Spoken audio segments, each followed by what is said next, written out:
Olá, pessoas! Eu sou Natasha Henneman, este é o Redemunhando, sejam bem-vindos.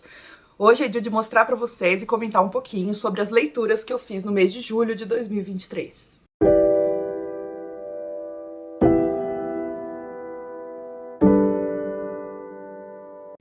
Então, gente, julho foi meu mês de férias, eu não viajei, eu fiquei em casa, que eu adoro também, e acabou que eu consegui finalizar 7 leituras, tô com mais 3 em andamento, aliás, para finalizar 2 deles, mas vão ficar para as leituras de agosto, porque até o momento da gravação desse vídeo eu ainda não terminei.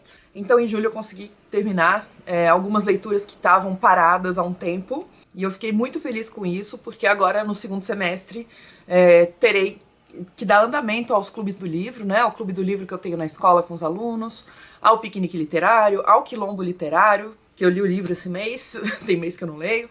Então vamos lá que eu vou mostrar tudo pra vocês e comentar rapidamente sobre esses livros. Talvez não tão rapidamente assim. Só antes de mostrar, por favor, deixa o seu like aí no vídeo que me ajuda muito. E quero lembrar pra vocês, como sempre, o link se você quiser adquirir qualquer um desses livros, ou qualquer livro, ou qualquer produto pela Amazon. Sempre fica aí no box de descrição e comprando por esse link você não paga nada mais por isso e eu recebo uma pequena comissão pela venda, certo? Por favor, não esqueçam do link. E um segundo recadinho é que esse mês de agosto, né, eu não vou postar o book haul de julho, porque na verdade eu recebi um livro só, mas ele já vai aparecer aqui no vídeo de leituras. E então, olha só, foi super controlada, fiquei em casa e não comprei livros novos. Não ganhei livros novos, não chegou nada de parceria. Então o book haul de agosto eu faço pra vocês pra mostrar em setembro, tá bom? Vamos então às leituras. A primeira é uma dessas leituras que estavam paradas e eu consegui finalizar em julho. Era uma das minhas metas principais pro mês de férias, que é o livro 4 Estações, do Stephen King, pela editora Suma, tradução de Andréa Costa.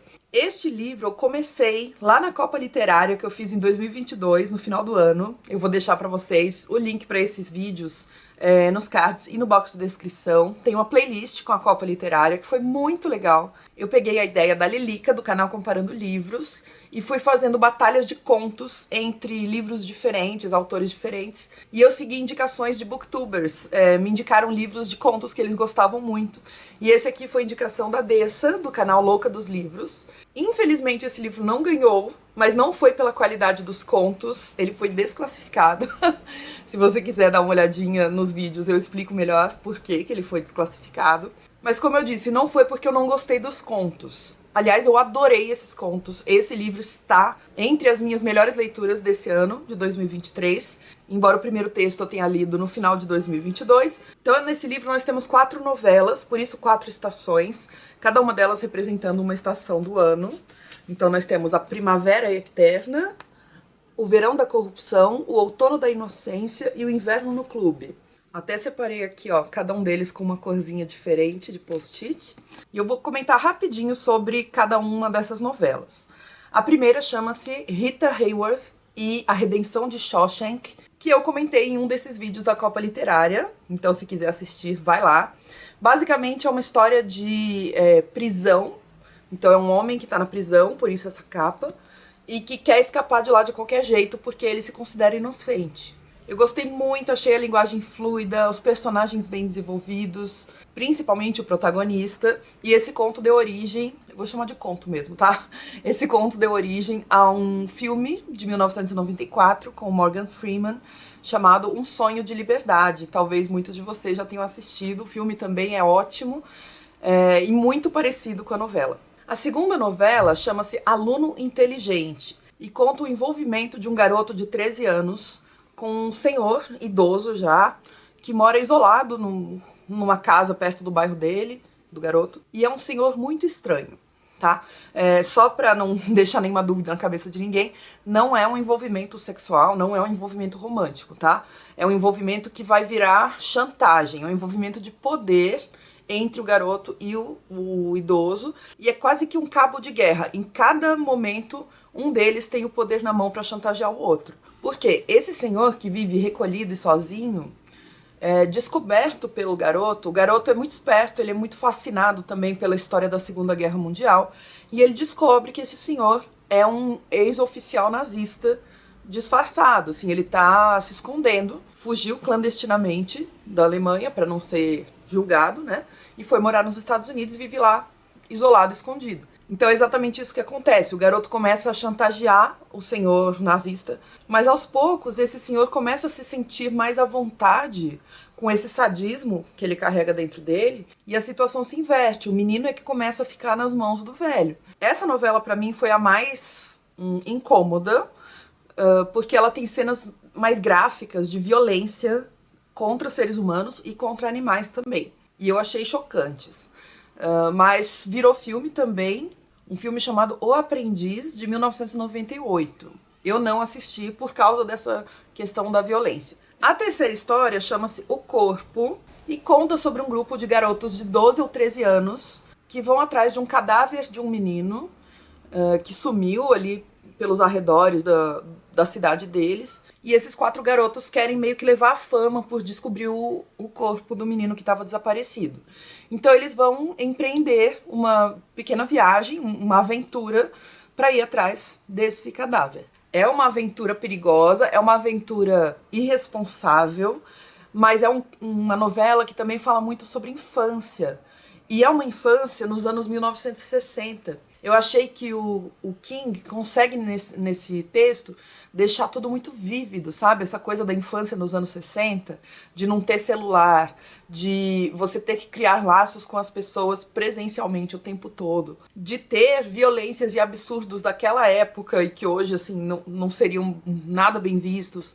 Tipo, sei lá, as crianças fumando no meio da história. E sem romantizar, mas uma coisa que eu senti lendo essa novela foi uma certa nostalgia desse tempo que não tinha celular, em que as crianças saíam para brincar na rua, e nos arredores também. Era mais fácil, eles enganam os pais deles aqui, falando que eles vão dormir na casa do outro. Por quê? Nem telefone era tão acessível assim. Então me deu um pouco essa sensação de tempos que não são mais os nossos, né? E essa novela inspirou o filme Conta Comigo, de 1986, que meu marido me falou que era um filme de sessão da tarde, assim, que todo mundo já assistiu e eu não tinha assistido. Eu não sabia que era um filme de sessão da tarde. Olha que eu assisti a sessão da tarde, mas o filme ficou bem legal também, parecido com a novela. E a quarta novela se chama O Método Respiratório. É sobre um clube estranho de homens que se reúnem para contar histórias, mas que não é um clube oficial. É um clube meio envolto de mistérios, que não é muito bem definido, mas o que importa é que ali se contam histórias, e uma dessas histórias vai ser o momento principal da novela, e vai envolver uma mulher grávida e um médico que a aconselha a usar um determinado método de parto. Enfim, parece um pouco estranha na sinopse, mas é uma novela bem interessante também. Essa é a única do livro que eu saiba que não tem filme. Como eu disse, eu gostei muito dessas novelas. Eu já tinha lido um outro livro de Stephen King, que foi Sobre a Escrita, é um livro meio autobiográfico dele, mas eu não gostei tanto. Mas esse eu adorei. Realmente a escrita dele tem uma qualidade cinematográfica, eu acho que é por isso que 3 das 4 novelas viraram filme. É muito fácil você ver um filme passando na sua cabeça, sabe? Eu achei uma delícia ler essas 4 histórias, que eu não diria que são, assim, profundas, no sentido de conter críticas elaboradas, ou, sei lá, reflexões muito complexas. E, sinceramente, eu acho que, às vezes, esse tipo de coisa é um pouco cansativo em livros de ficção. E aqui no 4 Estações eu encontrei histórias que entregaram bons enredos, bons personagens, imagens e cenários imersivos e situações intrigantes. Então, muito legal o livro, um ótimo entretenimento e, como eu disse, já é uma das minhas melhores leituras do ano. Obrigada, Dessa, pela indicação do livro, você acertou em cheio, embora ele não tenha ganhado a Copa Literária, mas ele ganhou meu coração com certeza. E eu queria pedir pra vocês que estão me assistindo, que já leram mais Stephen King do que eu, se vocês souberem de algum outro livro do King, ou pode ser de outros autores também, mas que tenham a mesma pegada desse aqui, podem me indicar, por favor, aí nos comentários, essa coisa um pouco mais de aventura, de entretenimento, e que você fica bem imerso na história, não tem que pensar muito, sabe? Tá tudo passando na sua cabeça como um filme, como eu disse. Me indicaram já o Escuridão Total Sem Estrelas, que também é um livro de contos, Mas eu não sei, eu tenho a impressão de que essa Escuridão Total Sem Estrelas é mais de terror, assim. Não sei. Me digam aí também nos comentários, por favor. Então, só pra vocês verem, é um livro grandão, né? Já mostrei. Ele tem suas 550 páginas. O segundo livro que eu terminei de ler em julho não estava nos planos inicialmente, mas me deu vontade de pegar alguma coisa latino-americana mais rápida para ler. Então eu peguei Temporada de Furacões, da Fernanda Melchor, pela editora Mundaréu, tradução de Antônio Cherchenesky. Esse livro faz parte da coleção Nós Outros, que é uma coleção em que a editora Mundaréu reúne prosa latino-americana, e essa autora é mexicana, tá? Eu peguei o livro até sem saber, assim, sem lembrar muito bem se era um livro de contos, fiquei em dúvida. Mas não é, é um romance que tem aqui 210 páginas e cuja história começa com 5 crianças brincando numa espécie de riacho, um riacho poluído, um canal assim, meio estranho. E essas 5 crianças acabam encontrando um corpo morto, aliás, em estado de putrefação já. E esse é o primeiro capítulo, assim, ele não conta quase nada, ele é uma página de duração. E no segundo capítulo, nós vamos conhecer uma das protagonistas dessa história, talvez a maior protagonista, que é a bruxa. Uma mulher que vivia no vilarejo chamado La Matosa e era acusada de fazer feitiços, de matar pessoas, de querer prejudicar alguns personagens ali do vilarejo, em nome dos próprios interesses. Mas ela era procurada pelas mulheres de La Matosa para preparar remédios, para praticar vinganças, para tirar mal-olhado, para fazer alguém se apaixonar, para fazer abortos e coisas assim. E aí eu vou falar uma coisa aqui que é uma revelação, mas eu não diria que é um spoiler, tá bom? Eu acho que não estraga a leitura do livro. Mas o cadáver que é encontrado no primeiro capítulo é o dessa bruxa. Então rola uma espécie de flashback, né? Tem a primeira cena, que é o primeiro capítulo, e o segundo capítulo é explicando quem é essa pessoa que foi encontrada. E os capítulos seguintes, cada um deles são capítulos longos, tá? E cada um deles vai contar a história de algum personagem desse vilarejo, La Matosa, e vai contar quem são essas pessoas, como é que funcionam suas famílias e de que maneira essas pessoas estão direta ou indiretamente envolvidos com essa morte da bruxa. E a partir dessas histórias que vão aparecendo pra gente de forma fragmentada, né? Você pega um pedaço do quebra-cabeça, depois outro pedaço do quebra-cabeça, cada capítulo sendo uma dessas peças, e vai montando isso na sua cabeça. É um jeito um pouco espiralado, um pouco labiríntico, talvez, mas que vai fazer com que a gente, no final, entenda a história. O livro é repleto de cenários e de temáticas muito recorrentes na literatura latino-americana, aliás, na história latino-americana também, como, por exemplo, machismo e violência contra as mulheres, moralismo, latifúndio, pobreza, tudo isso aparece aqui. E é um livro bem cru nesses assuntos, me lembrou alguns outros livros de autoras latino-americanas da nossa época, que também não poupam o leitor da questão da violência, né? Por exemplo, Rinha de Galos, da Maria Fernanda Ampuero. E então eu vou deixar o aviso aqui de que tem cenas muito explícitas de conteúdos relacionados a sexo, a drogas, a violência, aliás, a múltiplas violências, múltiplas formas de violência. Então tem casos específicos aqui de racismo, de capacitismo, homofobia, transfobia, maus tratos a animais. E além disso tem linguagem de baixo calão, caso isso incomode alguém. Eu acho que combinou bem tudo isso com a história que a autora está querendo contar aqui. Não é uma história leve. E outra coisa que combina muito bem nesse livro é a escrita. A escrita é torrencial, assim. É tipo uma avalanche. Olha isso. Como eu disse, os capítulos são longos, exceto o primeiro capítulo, né, que é uma página só. Mas eles são em um parágrafo só. O pessoal reclama do Saramago, que tem pouco parágrafo. Esse aqui não tem parágrafo. E praticamente não tem ponto final também. Então, assim, é uma leitura de fôlego. Apesar de ser um livro pequeno, essa escrita combina muito com a temática, com a história que ela quer contar. Ela precisa ser potente, do mesmo jeito que a história é. Como eu disse, é uma história pesada e ela exige uma escrita também pesada, entre aspas. Então, em resumo, aqui nesse livro nada é suave. Nem a história, nem os personagens, nem a escrita e nem a linguagem. Então, se você quer um livro leve, que era o que eu queria no momento, não é esse, tá? Me enganei feio. Mas tudo bem, foi uma ótima leitura. Também li o livro O Último Homem Branco, de Mohsin Hamid, pela Companhia das Letras. Tradução de José Geraldo Couto. É um livro curto, tem 136 páginas, e eu requisitei esse livro para a Companhia das Letras, como eu faço parte do time de leitores. Eles disponibilizam de vez em quando pra gente alguns livros digitais pra gente escolher. E esse foi um que eles ofereceram pra gente, me interessou bastante pela premissa.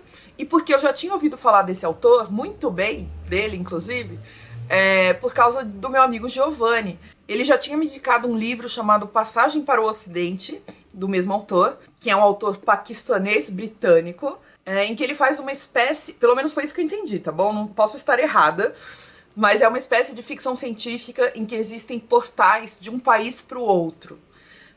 E a gente vai acompanhar a história de personagens que estão num país que está em guerra civil e tentando escapar. Então eu acho que deve ser uma história diferente de refugiados. Como vocês podem ver, esse autor é bem criativo.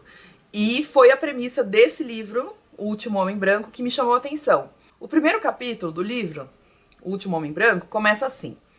Vou ler. Abre aspas. Certa manhã, ao acordar, Anders, um homem branco, descobriu que tinha adquirido uma profunda e inegável tonalidade marrom.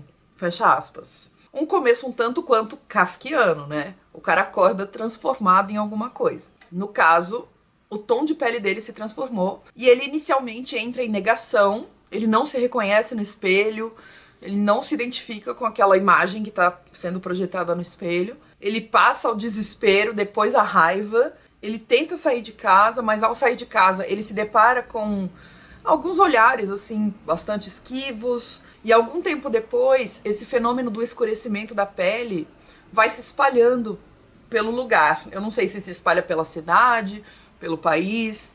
Isso não é muito esclarecido no livro. Mas o fato é que mais gente vai se tornando escura e as tensões sociais vão aumentando. O que significa que os preconceituosos vão se mostrando em toda a sua violência. E o Anders, que é esse personagem que primeiro se transformou, pelo menos o personagem que a gente acompanha primeiro, ele vai tendo que lapidar, modificar um pouco a sua relação pessoal com o seu pai e com a sua namorada, que não é exatamente namorada, mas é a partir disso que os relacionamentos vão se desenvolver.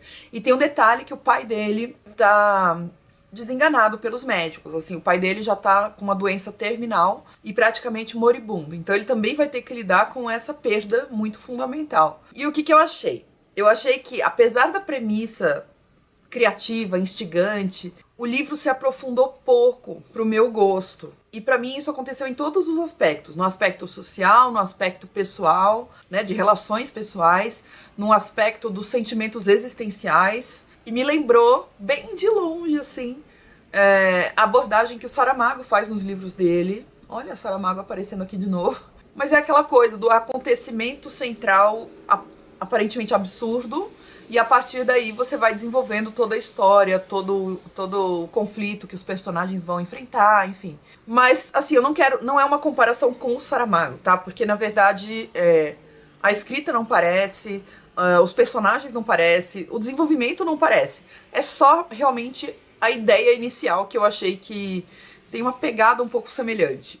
Mas não vão nem um pouco com essa expectativa, tá? O livro do Hamid é muito mais leve do que os livros do Saramago, seja na linguagem, no estilo, seja no aprofundamento, como eu disse, de personagens, de relações e tudo. Mas eu não acho que esse problema da, entre aspas, superficialidade seja um problema do livro.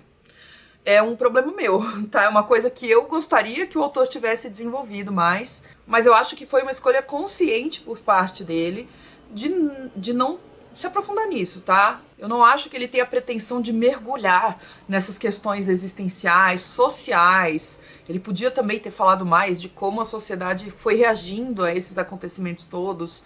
Embora ele cite que houve protestos racistas, violências e coisas assim, parece que ele só cita. Você não vivencia ali aquilo acontecendo, né? Então, assim, eu como leitora, queria que essas questões existenciais, sociais, fossem mais intensamente colocadas. Mas, como eu disse, esse é um problema meu e não do livro.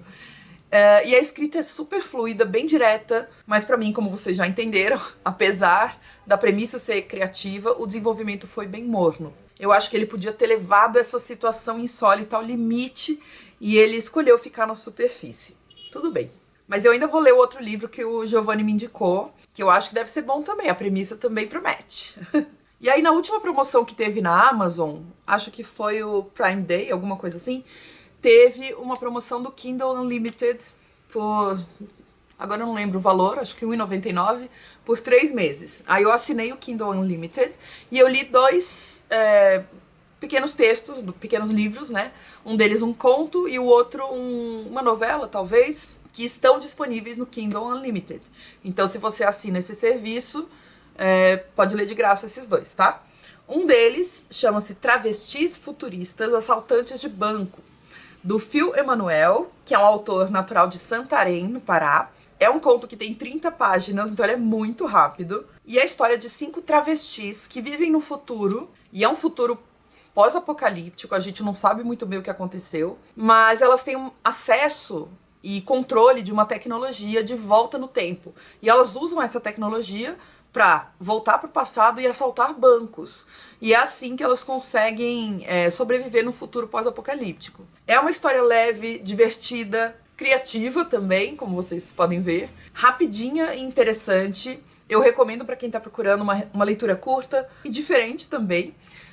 Dá vontade de ler mais sobre essa história, tipo, o que aconteceu para chegar nesse futuro pós-apocalíptico, qual é a história dessas 5 travestis e coisas assim. Então me deu vontade de ter mais sobre essa história, acho que 30 páginas foi pouco, fica a dica aí pro Phil Emanuel. E a dica desse e-book pra mim foi da Thaís, minha amiga lá do Piquenique Literário. E ela pegou essa dica com o Gui do Instagram Estante Acumulada. O Gui tem um grupo de WhatsApp que discute e-books que estão disponíveis no Kindle Unlimited. Ele faz isso porque às vezes a gente assina o serviço e deixa de lado e não usa, né? Então, cada semana ele recomenda um conto e eles discutem lá no grupo de WhatsApp. Se você quiser participar, manda uma DM pra ele lá no Instagram, que ele acrescenta vocês no grupo do WhatsApp, tá bom? E o outro que eu li do Kindle Unlimited, gratuitamente, foi A Filha Primitiva, da autora Vanessa Passos. E eu acho que agora ele tá sendo publicado pela José Olímpio. Aqui tá falando que é um romance, tá bom? Mas eu acho que é quase uma novela, porque ele tem menos de 100 páginas. E ele venceu o Prêmio Kindle de Literatura na 6ª edição. A autora é cearense. E eu li esse livro pro clube de leitura Quilombo Literário, que é de São José dos Campos, é organizado pela minha amiga Ellen Cipriano, mas os encontros são virtuais, então se vocês quiserem participar, dá para participar remotamente, e dessa vez o encontro vai ser com a autora. Eu não sei se quando vocês assistirem esse vídeo já vai ter acontecido. Mas entrem lá no Instagram do Quilombo Literário que vocês vão ter todas as informações sobre as leituras atuais e sobre as próximas leituras também. Esse livro tem 3 personagens mais destacadas, sendo que uma delas é a protagonista narradora, que eu vou chamar de filha. Essa moça, então, tem uma mãe, que é a segunda personagem mais destacada, e essa moça, que é a filha, tem uma filha também, que eu vou chamar de neta, só pra não ficar muito confuso, tá? Então tem a mãe, a filha e a neta, e a gente vai ouvir a história da filha, ou melhor, a gente vai ouvir a história pela voz da filha, e a gente vai ver a relação dessa filha com as duas, com a avó, ou seja, com a mãe dela, e com a neta, que é a filha dela. A neta tem 3 anos de idade. Então, um exemplo de como essas relações se desenvolvem é que a avó critica muito a sua própria filha, que é a narradora, no sentido de que ela fica dando palpite na vida dela, fica aconselhando, mas é de um jeito um pouco ácido, sabe? Em tom de crítica mesmo, e sufoca a filha com expectativas que ela tinha, expectativas de estudar, entre outras. Então dá pra ver que essa mãe se sente muito culpada e quer que a filha quebre o ciclo de pobreza, de violência, do qual ela própria veio, que ela própria sofreu, mas que ela desconta na filha de um jeito extremamente desagradável. E essa narradora, ela acaba se tornando muito amarga, sabe? Ela é formada em letras e ela comenta assim no começo que tudo que ela quer é ir dar aula em outra cidade, no interior do Ceará, pra ver se escapa desse sufocamento que ela sente que a mãe impõe pra ela. Ela quer ficar longe da própria mãe e da própria filha. Mas também o maior sonho dela é ser escritora. E a relação da filha com a neta É uma relação também complicada, porque a narradora ela não se conecta com a filha dela de uma forma maternal. Ela não se sente mãe por muitos momentos. Então, às vezes, ela usa a própria filha para atingir a própria mãe. Então, assim, são coisas bem intensas do ponto de vista emocional dessas relações familiares. E tem um outro fator complicador, que vai ser um nó narrativo aí. A narradora, ela quer muito saber quem é o pai dela, de onde ela veio, quais são as suas raízes, e a mãe dela não conta de jeito nenhum. Então, essa narradora vai dar um jeito de tentar fazer com que a mãe conte alguma coisa para ela sobre esse passado. Então, esse também é um livro rápido de ser lido, caso você tenha o Kindle Unlimited, ou se quiser adquirir o livro também, né? E é um livro, como eu disse, um pouco visceral nessa questão familiar. Eu gostei bastante da leitura, acho que é um livro forte e mereceu ganhar um prêmio, viu? E aí, voltando para os livros físicos, temos mais dois. Um deles que eu prometi para vocês que leria em breve é o Relatos de um Gato Viajante, de Hiro Arikawa, pela editora Alfaguara, tradução de Rita Cole, a autora é japonesa. Aliás, na capa, né, já dá pra ver aqui o Monte Fuji. E é a história de um gatinho que é adotado por um humano. Ele é um gato meio mal-humorado, e eu sei disso porque tem momentos que o próprio gato narra a história, aqui no livro, e tem momentos em que a gente assiste a tudo como se fosse um narrador onisciente. A gente vai vendo o desenrolar da história. Qual é a história?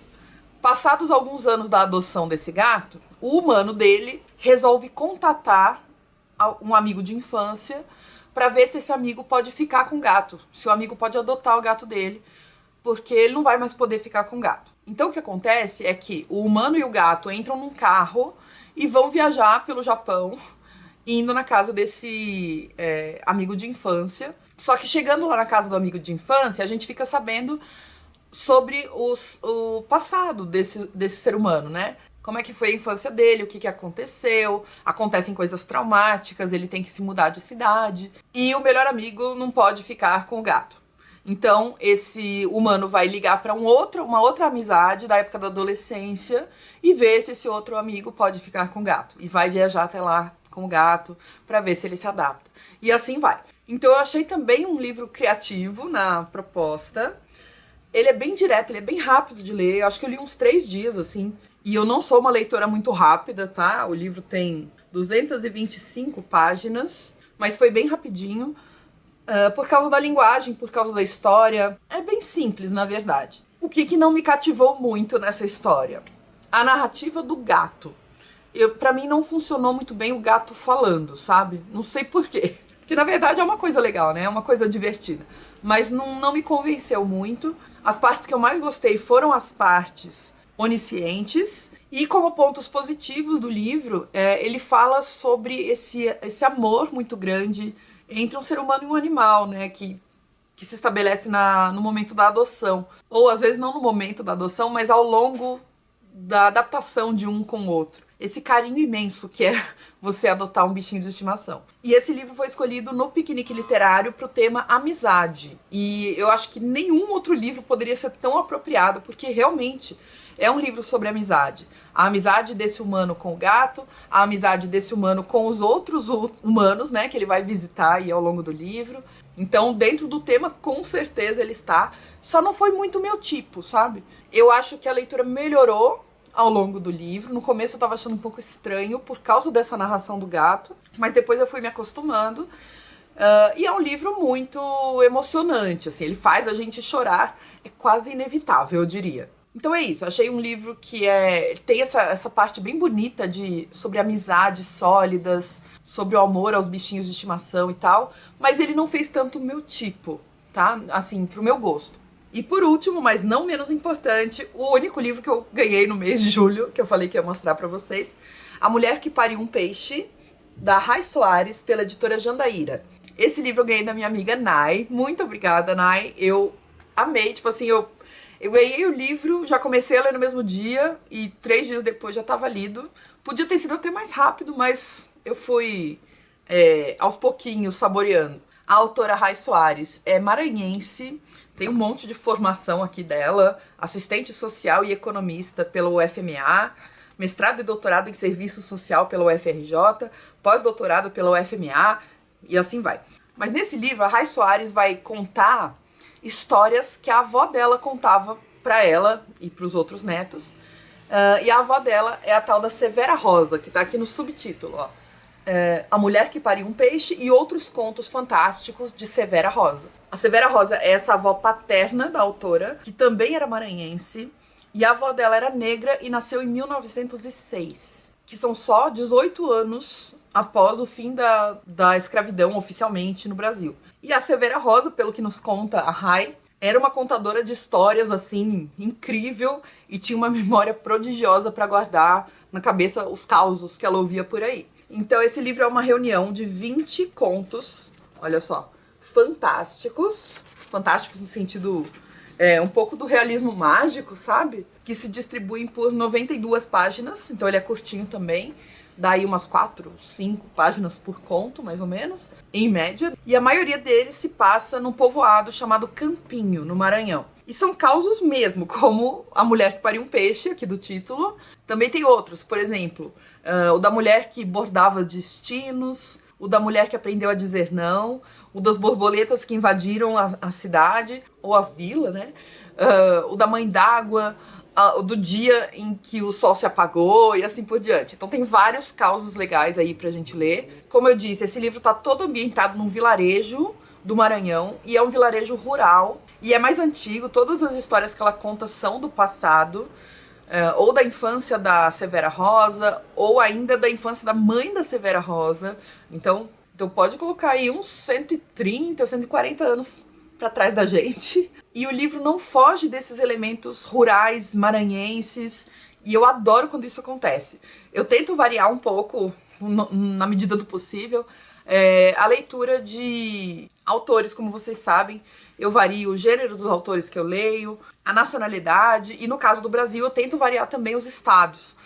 E eu gosto muito quando o livro fala sobre o estado, ou sobre aquela região da qual ele vem, sabe? Inclusive os do Sudeste, porque os do Sudeste se consideram universais, né? Mas eu gosto quando fala do local. Então esse livro me fez imergir nos cenários do Maranhão daquela época, sabe? E uma outra coisa muito bacana é que nesse livro os contos têm uma mistura de culturas afrodescendentes, né? Culturas negras, com práticas e conhecimentos indígenas que também tinha ali na região. Então a cultura toda ali era formada por essa mescla.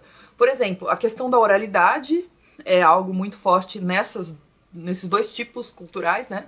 Nos indígenas e nos povos africanos. A memória, a valorização dos ancestrais, tudo isso está na raiz desses textos. E é muito legal porque dá pra ver como a memória, a contação de histórias pode ser um tipo de resistência de uma forma muito prática. E quanto aos personagens aqui, são mulheres não apenas propagadoras de ideias, mas são seres muito, muito pensantes e questionadores também. Ó, livro super legal, rapidinho. Deixa eu mostrar a edição pra vocês da Jandaíra. Ela é um cor de rosa. Não me incomodou, tá bom? Eu fiquei pensando se, sei lá, se ia ficar meio embaralhado no meu olho. Não ficou.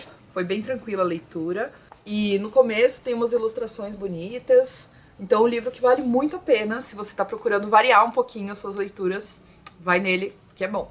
É isso, gente. Essas foram as leituras do mês de julho, as que eu finalizei em julho. Espero que vocês tenham gostado. Se você já leu algum deles, me conta o que você achou, se você concordou com a minha opinião ou não. Eu sei que muita gente já leu do Gatinho Viajante. Já me deram algumas opiniões aí nos comentários. E como sempre, não se esqueça de deixar um joinha pra mim no vídeo. E muito obrigada por me acompanharem aqui no canal sempre, por deixarem comentários e por usarem meu link da Amazon. Queria agradecer. Às vezes eu esqueço de agradecer, né? Eu só fico pedindo. Mas muito obrigada a quem se lembra de usar. E de deixar o like, de deixar um comentário, que tudo isso me ajuda bastante, me motiva muito a continuar produzindo os vídeos aqui pra vocês. Tá bom? Um beijão, até o próximo vídeo e tchau!